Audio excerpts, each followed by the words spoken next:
वो तो कह चुके हैं, वो कितनी दफा कहे, वो तो घंटे घर पे भी भारत का झंडा लहरा चुके हैं और कितनी हमें मिसालें दे वो। पाकिस्तान के लोग भी कश्मीर को भूल चुके हैं। उसकी शायद पहली वजह ये है कि या उसकी ये समझ लें कि पर्सनल रीजंस हैं और इंटरनल चैलेंजेस हैं। पीएम मोदी श्रीनगर को पहली बार विजिट करने जा रहे हैं। विकसित भारत विकसित जम्मू कश्मीर प्रोग्राम को बख्शी स्टेडियम में अटेंड किया जाएगा। पीएम मोदी के जाने से पहले ही कश्मीर में श्रीनगर में नारे बुलंद हो रहे हैं। प्राइम मिनिस्टर मोदी के बीजेपी के झंडे लहराए जा रहे हैं। हमने अफगानिस्तान में दहशतगर्दी की जंग में दुनिया का साथ दिया, पाकिस्तान में दहशतगर्दी की जंग को स्टिल लड़ रहे हैं, लेकिन जब कश्मीर का मसला आया तो दुनिया ने कहा भाई ये तो क्या हो रहा है, ये तो आप मजाक खेल रहे हैं। नहीं, वो कभी भी नहीं आना चाहेंगे। और मेरे नज़दीक अगर ये उनका बहुत यानी कि इंटेलिजेंट फैसला ही होगा कि वो इंडिया के साथ शामिल हो जाए।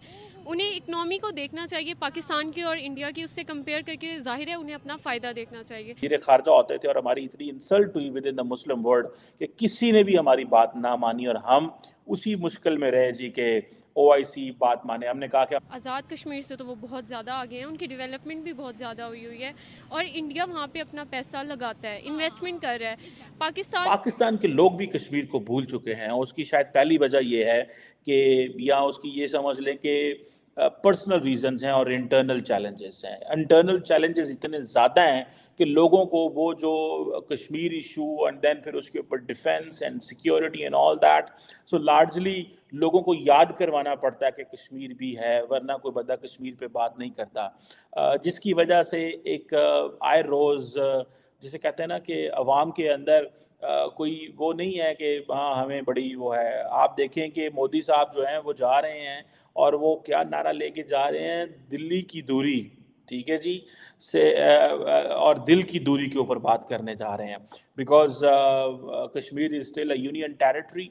तो वो कहते हैं कि मोदी साहब जो एम्फसाइज करेंगे दिल्ली की दूरी और दिल की दूरी, मीन्स के दिल्ली बहुत दूर है और दिल भी हमारे दूर हुए हैं, सो हमने उनको कनेक्ट करना है। And I think that's what is important. हमने कश्मीर को जिस सेंस में पाकिस्तान इस्तेमाल करते हैं वो हमारे सामने ही है फॉर अ मोमेंट अगर देखा जाए। यूट्यूब चैनल आज हम बात करेंगे जम्मू कश्मीर के हवाले से। आर्टिकल 370 की एब्रोगेशन के बाद पीएम मोदी श्रीनगर को पहली बार विजिट करने जा रहे हैं। विकसित भारत विकसित जम्मू कश्मीर प्रोग्राम को बख्शी स्टेडियम में अटेंड किया जाएगा। पीएम मोदी के जाने से पहले ही कश्मीर में श्रीनगर में नारे बुलंद हो रहे हैं। प्राइम मिनिस्टर मोदी के बीजेपी के झंडे लहराए जा रहे हैं। इससे पहले जब उन्होंने कश्मीर का विजिट किया, वहां पर मोदी कश्मीर का शेर है, ये नारे बुलंद किए गए थे। अब भी उनके जाने से पहले ही वहां पर तैयारी पकड़ ली गई है। 5000 करोड़ की मजीद वहां पर इन्वेस्टमेंट पीएम मोदी करने वाले हैं। इसी के साथ साथ 43 प्रोजेक्ट्स पर भी मजीद बात की जाएगी कि कैसे जम्मू कश्मीर को, श्रीनगर को मजीद डेवलप करना है। आए बढ़ते हैं अवाम की जानिब, उन्हें इस खबर के बारे में बताते हैं। आज़ाद कश्मीर में कितनी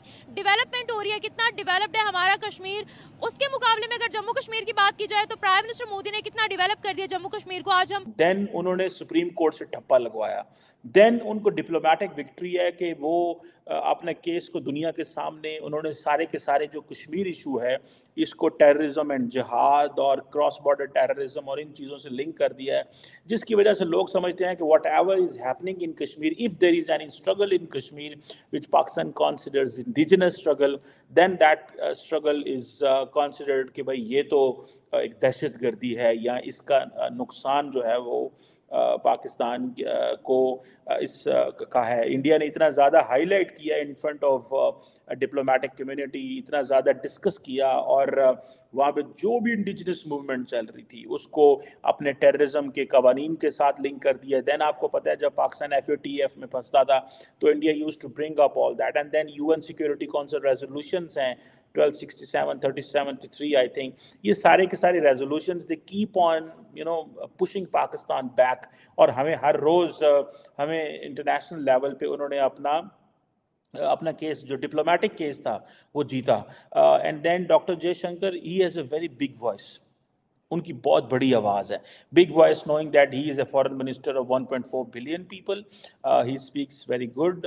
एंड कोई पाकिस्तान का फॉरेन मिनिस्टर उस तरह नहीं है जो उस तरह दुनिया के सामने पाकिस्तान के केस को लेके चले और दुनिया को बता सके कि नहीं ये दहशत गर्दी नहीं है, या अपना मौक़िफ़ ही रख सके। लेकिन हमने अफ़गानिस्तान में दहशत गर्दी की जंग में दुनिया का साथ दिया, पाकिस्तान में दहशत गर्दी की जंग को स्टिल लड़ रहे हैं, लेकिन जब कश्मीर का मसला आया तो दुनिया ने कहा भाई ये तो क्या हो रहा है, ये तो आप मजाक खेल रहे हैं और हम नाराज़ हो गए ओवैसी ने कहा कि अगर आप नाराज़ होते हैं तो आप नाराज़ हो जाएं, हमें इससे कोई फ़र्क नहीं पड़ता। और पाकिस्तान को फिर शाह महमूद कुरैशी साहब उस वक्त वज़ीर ख़ारजा होते थे और हमारी इतनी इंसल्ट हुई with in the Muslim world कि किसी ने भी हमारी बात ना मानी और हम उसी मुश्किल में रहे जी के ओआईसी बात माने। हमने कहा कि हम पैरेलल ब्लॉक क्रिएट करेंगे, फिर हमें माफ़ियाँ मांगनी पड़ी दुनिया मुस्लिम दुनिया से। सो दुनिया समझती है कि भाई अब ऐसा कुछ भी नहीं है जो देखा जाए। सो ओआईसी की जो साइलेंस है, जो आपको पता है कि ओआईसी के अंदर दो ही बड़े मेन इशू थे, एक फ़लस्तीन एंड एक कश्मीर।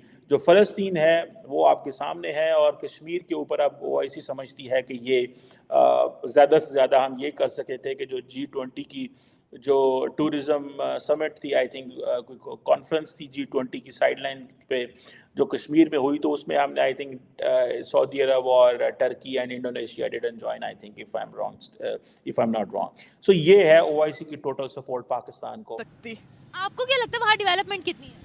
मेरे नज़दीक तो कश्मीर को हमें चाहिए कि हम उन्हें हक दें ये फैसला करने का कि वो पाकिस्तान में आना चाहिए या इंडिया। आपको लगता है वो यहाँ आना चाहेंगे आटे की कतार में लगने के लिए? नहीं, वो कभी भी नहीं आना चाहेंगे। और मेरे नज़दीक अगर ये उनका बहुत यानी कि इंटेलिजेंट फैसला ही होगा कि वो इंडिया के साथ शामिल हो जाएं। उन्हें इकनॉमी को देखना चाहिए पाकिस्तान की और इंडिया की, उससे कंपेयर करके जाहिर है उन्हें अपना फ़ायदा देखना चाहिए। यहाँ तो हमें खुद अपने लाले पड़े हुए हैं, किसी और को क्या ही कर सकते हैं। बिल्कुल सही बात है, ये बात तो बिल्कुल ठीक है।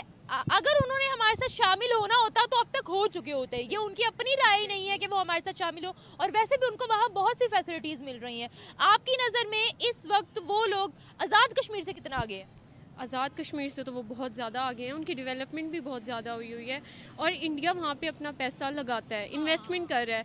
पाकिस्तान में तो इन्वेस्टमेंट हमें हमारे अपने सूबों की नहीं मिल रही, तो फिर कश्मीर को तो वैसे इग्नोर करके उन्होंने साइड पे किया हुआ है। लेकिन जब बात आती है इंडिया से लड़ने की तो सबसे पहले पाकिस्तान आगे आ जाता है और अपना हक मांगना शुरू कर देता है। और मेरे ख्याल से हमें कश्मीर के अवाम के हक को ज़्यादा फोकियत देनी चाहिए बनिस्बत अपनी इकनॉमी के।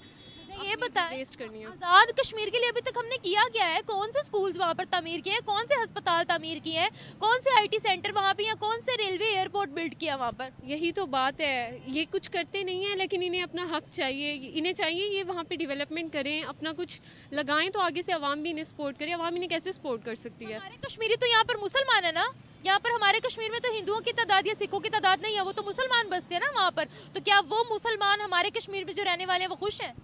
मेरे नज़दीक तो नहीं होंगे, क्योंकि ये लोग अपनी तरफ खींच रहे हैं, वो लोग अपनी तरफ खींच रहे हैं। इससे बेहतर है अगर अभी तक हम लोग ये मामला हल कर देते, अक़वाम मुत्तहिदा अगर ये मसला हल कर देती तो एग्जैक्टली तो अब तक सब कुछ नॉर्मल हो जाता है। एटलीस्ट कश्मीर के अवाम तो सुख का सांस ले रहे होते ना। अब आज़ाद कश्मीर ना मकबूजा कश्मीर, मुझे तो दोनों में ऐसे लगता है कि हम उनको कहते हैं कि वहाँ पर जुल्म ज़्यादती है। आप हिस्ट्री उठाकर देख लें, 14 बिलियन डॉलर के वहाँ पर बजट लग रहे हैं। हैरान रह जाता है इंसान, वहाँ पर दुनिया का सबसे बड़ा ब्रिज बना है। अगर डेवलपमेंट में बात करें, ज़बरदस्त डेवलपमेंट वहाँ पर हो रही है। अभी अगर आप गूगल करेंगे आपको पता लग जाएगा कि वो हमसे कितने आगे निकल गए। बिल्कुल सही बात है, ये तो है। आपकी नज़र में पीएम मोदी कश्मीर के लिए कैसे लीडर है, या अगर हम मुसलमानों के लिए बात करें ओवरऑल तो कैसे लीडर है? मुझे यही नहीं पता पीएम मोदी कैसे लीडर है। आपको क्या लगता है? No comments. पीएम मोदी कैसे लीडर हैं? वो एक अच्छे लीडर है तो इंडिया की इकनॉमी अब तक अच्छी आ रही है। वो अच्छे लीडर हैं तो इंडिया ने इतनी डेवलपमेंट की नहीं, जहाँ तक हमारे उनसे ताल्लुकात की बात आती है तो being a so called patriot, हम लोग तो कभी भारत के की गवर्नमेंट को अच्छा नहीं कह सकते, या फिर हम भारतीय आवाम को भी कभी अच्छा नहीं कह सकते। सो कॉल्ड पेट्रियट, हम चाइना को तो अच्छा कह सकते हैं जो कि हमारी बचा के रखता है। नहीं, बचा के नहीं रखता, वो पाक चीन दोस्ती बेमिसाल है। हम हमेशा से पाक स्टडीज़ में पढ़ते आए हैं कि पाक चीन दोस्ती जी बेमिसाल है और भारत से ताल्लुकात हमारे 1947 से पहले के ही खराब है। देखिए, कोई बेमिसाल दोस्ती नहीं है। 700 से ज़्यादा मस्जिदों को उन्होंने शहीद किया है। हमारा मीडिया चुप है इस वक्त, तो यहाँ गैरत नहीं जागती। तो माइनॉरिटीज़ की अगर बात आ रही है, जिस तरह आपने बात की है कि भारत में मुस्लिम कम्युनिटी की बात की जाए, अगर यहाँ पे हम भारतीय या हमारी जो माइनॉरिटीज़ हैं उनको अगर पूरे हकूक मिल रहे हैं हकूक, ऑफ कोर्स पाकिस्तान में तो मिल रहे हैं। कितने % माइनॉरिटीज़ हैं? शहरी हकूक तो मिल रहे हैं। शहरी हकूक में कौन से हकूक मिल रहे हैं? शहरी हकूक में आपकी जान माल का तहफ़्फ़ुज़ है, आपकी जॉब्स हैं, आपकी सरकारी और प्राइवेट इंस्टीट्यूशंस में जॉब्स हैं। सॉरी टू से, मैं मुसलमान हूँ लेकिन मैं इस चीज़ को इस माइनॉरिटीज के बारे में। दोस्तों मुझे उम्मीद है कि ये वीडियो आपको पसंद आया होगा। वीडियो पसंद है तो प्लीज़ हमारे YouTube चैनल को जरूर सब्सक्राइब कीजिए। इसी प्रकार का भविष्य में वीडियो देखने के लिए चैनल को सब्सक्राइब कीजिए। हमारे इस YouTube चैनल पे आपको इससे भी ज़्यादा इंटरेस्टिंग वीडियो भविष्य में देखने को मिलता रहेगा। तो प्लीज़ हमारे YouTube चैनल सोच टाइम्स को सब्सक्राइब कीजिए, वीडियो को लाइक कीजिए, इस वीडियो को अपने दोस्तों के साथ जरूर शेयर कीजिए। नमस्कार, फिर मिलेंगे अगले